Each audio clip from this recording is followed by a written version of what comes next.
Hinirang bilang Guinness World Records tallest landmark sign ang Hatta marker sa Dubai, United Arab Emirates noong Biyernes. Sa taas na 19.28 meters na nakatayo sa Hajar Mountains na may height elevation na 450 meters, kinilalang pinakamataas ang Hatta landmark kumpara sa Hollywood signage na may taas na aabot lamang sa 13 meters.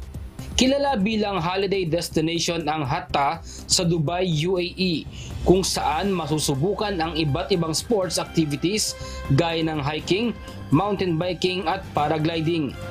Dito rin makikita ang Hatta Hydroelectric Power Plant at Hatta Dam kung saan maaaring mag-boat rides, paddling at kayaking.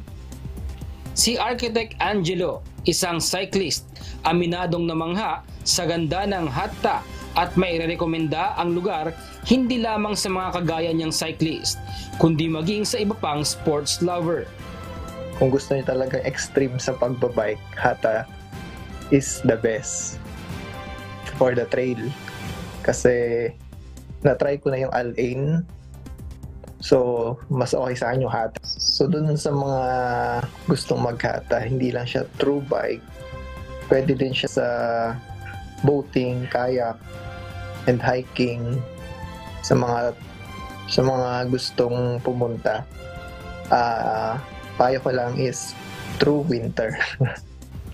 Ang Hatta ay dating parte ng teritoryo ng bansang Oman na ngayon ay naging inland exclave ng Dubai, UAE. Bradley Robuza, UNTV News and Rescue, United Arab Emirates. Diyos ang aming sandigan, serbisyo publiko ang aming pinahahalagahan.